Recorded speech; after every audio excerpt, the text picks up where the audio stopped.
वो मौर्य साम्राज्य का सबसे शक्तिशाली सम्राट था, जिसकी तलवार के आगे हर साम्राज्य झुकता था। लेकिन एक दिन वो इतना टूटा कि खुद को ही जीतने निकल पड़ा। ये कहानी है सम्राट अशोक महान की। अशोक चंद्रगुप्त मौर्य का पोता और बिंदुसार का पुत्र था।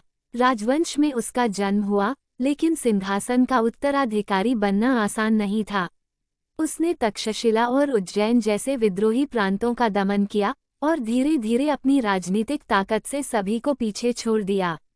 आखिरकार 268 बीसी में अशोक मौर्य सम्राट बना।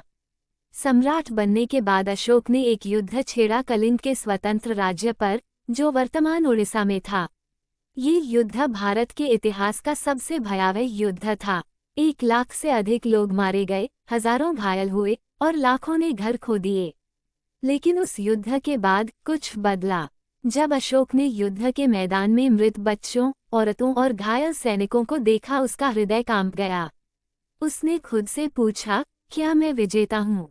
यह सबसे बड़ा अपराधी। वो एक ऐसा क्षण था जब तलवार से सजे सिंहासन पर एक आत्मा रो रही थी।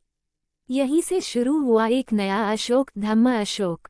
उसने बौद्ध भिक्षु उपासक मोगलीपुत्र से दीक्षा ली। उसने अपने शासन में युद्ध छोड़कर धम्म यानी नैतिकता, करुणा और अहिंसा को अपनाया। राजनीति अब सेवा बन गई थी। अशोक ने पूरे साम्राज्य में शिलालेख और स्तंभ बनवाए जिनमें लिखा था, सभी प्राणी मेरे बच्चे हैं, धम्म ही सबसे बड़ा विजेता है, अहिंसा, संयम और करुणा अपनाओ। इन अभिलेखों को ब्राह्मी, खरोष्ठी, अरामी और यूनानी लिपियों में लिखा गया, ताकि हर प्रजा समझ सके सम्राट अब तलवार से नहीं, विचारों से राज करता है। अशोक ने अपने पुत्र महेंद्र और पुत्री संगमित्रा को बौद्ध धर्म के प्रचार के लिए श्रीलंका भेजा। वहां उन्होंने बोधिवृक्ष की एक शाखा रोपित की जो आज भी अनुराधापुरा में जीवित है। अशोक के दूत यवन, मिस्र, यूनान और मध्य एशिया तक गए और बुद्ध की करुणा पूरे विश्व में गूंजने लगी। अपने अंतिम वर्षों में अशोक एक तपस्वी जैसा जीवन जीने लगे थे। कहा जाता है कि उन्होंने अपने जीवन के अंतिम क्षण कुशिंग या पाटलिपुत्र में बिताए। उनका नाम इतिहास में अमर हो गया, देवानाम प्रिय, देवताओं का प्रिय और प्रियदर्शी, जो सबको स्नेह से देखे।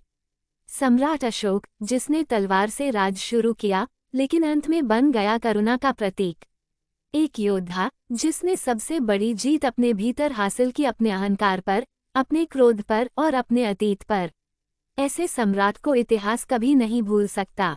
वो सिर्फ अशोक नहीं था, वो था अशोक महान।